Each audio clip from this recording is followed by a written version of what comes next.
ግብጽ ለአፍሪካ ልማት የሚውል $500 ቢሊዮን ግዙፍ የመርሃ ግብር ይፋ አደረገች። የግብጽ መንግስት በመላው አፍሪካ የሚተገበሩ 300 የልማት ፕሮጀክቶችን ለማገዝ ያለመ $500 ቢሊዮን የቲም አፍሪካ ንቅናቄ ይፋ ማድረጓን አስታውቃለች። የግዙፍ እቅድ የቀረበው በፕሬዝዳንት አብዱል ፈታህ አልሲሲ ስም ሲሆን ዓላማው በአገሪቱ ያለውን የፋይናንስ እጥረት መቅረፍና መሰረታዊ የኢኮኖሚ ፈተናዎችን መጋፈጥ እንደሆነ ተገልጿል። ካይሮ ለአባይ ተፋሰስ ሀገራት የሚውል $100 ሚሊዮን የመጀመሪያ መነሻ ፈንድ መመደቧን አስታውቃለች። ይህ ገንዘብ በተለይ ውሃ፣ በምግብ፣ በኢነርጂ ዘርፎች ላይ ለሚሰሩ የጋራ ፕሮጀክቶች ማስፈጸሚያ የሚውል ነው። ይህ በእንዲህ እንዳለ በአንዳንድ ወገኖች ዘንድ በጀት ግብጽ በህዳሴ ግድብን ተጽዕኖ ለመቀነስ የምትጠቀምበት ፕላን ቢ ነው ተብሎ ይታሰባል። ግብጽ ይህንን ግዙፍ ገንዘብ በመጠቀም ኢትዮጵያ ጎረቤት ሀገራት ለምሳሌ ሶማሊያ ላይ ወታደራዊ ጣቢያዎችን ለመገንባት ወይም ታጣቂዎችን ለመርዳት ትጠቀምበታለች የሚል ስጋት አለ።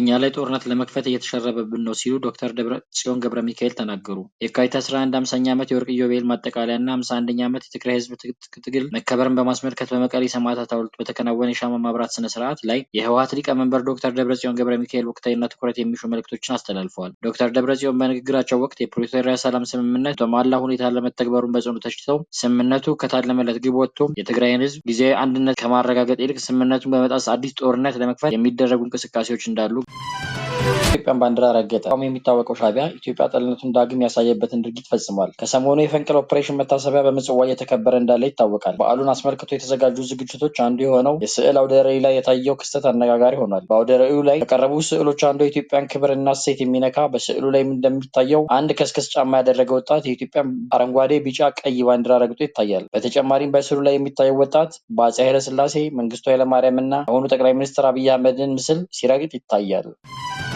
የመከላከያ ሰራዊት አባል የነበሩ ዜጎች ሰራዊቱን በድጋሚ እንዲቀላቀሉ ጥሪ ቀረበላቸው። አባል የነበሩና ወደ ሰራዊቱ መመለስ ለሚፈልጉ ዜጎች ጥሪ ቀርቦላቸዋል። የመከላከያ ሚኒስቴር ባወጣው ማስታወቂያ አሁን በፊት መከላከያ ሰራዊት አባል የነበሩ በተለያየ ምክንያት ከሰራዊቱ የወጡና ተመልሶ ሰራዊቱን ለማገልገል ፍላጎትና ቁጭት ያላቸው እስካሁን የመመለስ እድል ያላገኙ አባላትን መመዝገብ እፈልጋለሁ ብሏል። ሚኒስትሩ ጥሪ ያደረገላቸው የቀድሞ የሰራዊት አባላት ከ2015 ዓ.ም ጀምሮ ተቋሙ ሳያሰናብታቸው በራሳቸው ጊዜ የወጡ ዜጎችን ነው። በአገር አቀፍ ደረጃ የተደረገው ጥሪ አሁን ካለው ወቅታዊ ሁኔታ በመነሳት ጽንፈኞቹ ፋኖና ሸኔ አባል አለመሆናቸውን አንዱ መስፈርት ነው ብሏል ሚኒስትሩ። በተጨማሪም በማንኛውም ጸረ ህዝብ ተግባር ያልተሳተፉና ከፖለቲካ ድርጅት ወገኝተኝነት ነጻ የሆኑ ዜጎች መመዝገብ ይችላሉ ብሏል።